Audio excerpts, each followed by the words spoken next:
Hello, and welcome to Your Money 2.0. I'm Thomas Fox, Community Outreach Director at Cambridge Credit Counseling. In the spring of 2009, the Obama administration unveiled the Home Affordable Refinance Program, or HARP.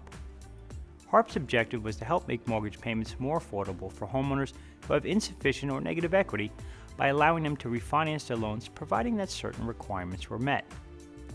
The administration had hoped the program would aid over 5 million homeowners. To date, it's helped approximately 894,000. Critics have charged that the program was cobbled together, included barriers to participation, and was implemented haphazardly. Although the numbers support that, nearly 1 million homeowners were helped. Not a great record, but better than allowing them to lose their homes. So what does the administration hope to achieve by repackaging this program, and how does the new version of HARP stack up? No one is arguing the fact that we're in the midst of an unprecedented housing crisis. Nearly 6 million homeowners have lost their homes to foreclosure since 2007, and 2012 is on pace to be a banner year. Currently, 11 million American homes are underwater, 4.7 million of which exceed HARP's original 125% loan-to-value limit. To broaden the reach of HARP, the administration plans to implement critical changes to entice both homeowners and banks to participate. One of the more dramatic changes is the elimination of the 125% LTV limit. Under the new program, homeowners who owe more in their homes than they're worth will be able to refinance no matter how much they're underwater.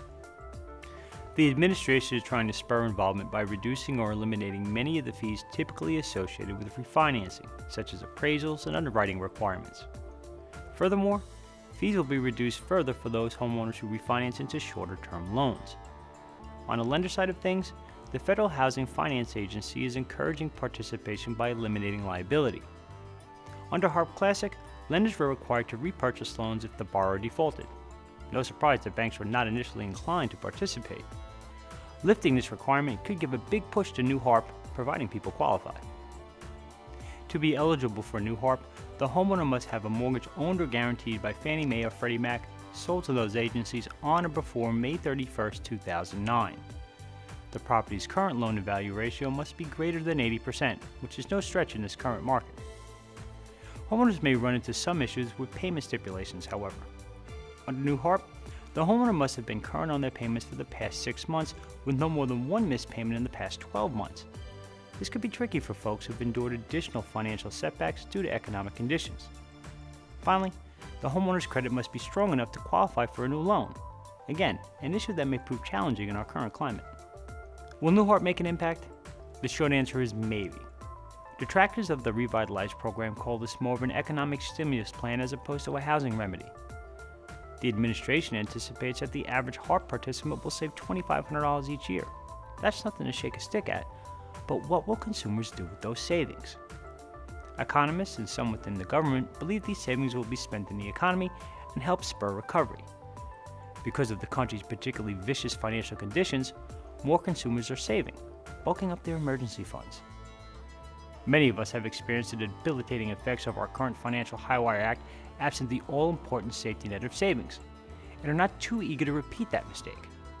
Therefore, a lot of that $2,500 may go to savings.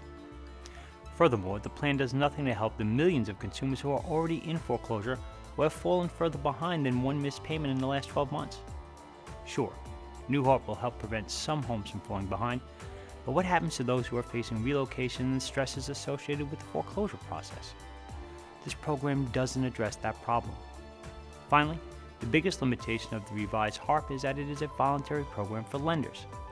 Although the administration has stripped the original repurchase clauses, it makes her by no means required to refinance under HARP. In the end, of course, only time will tell. The new HARP rules haven't been finalized, but the administration hopes to release them by November 15th. We'll bring you more as information becomes available. Until then, I'm Thomas Fox for Cambridge Credit Counseling.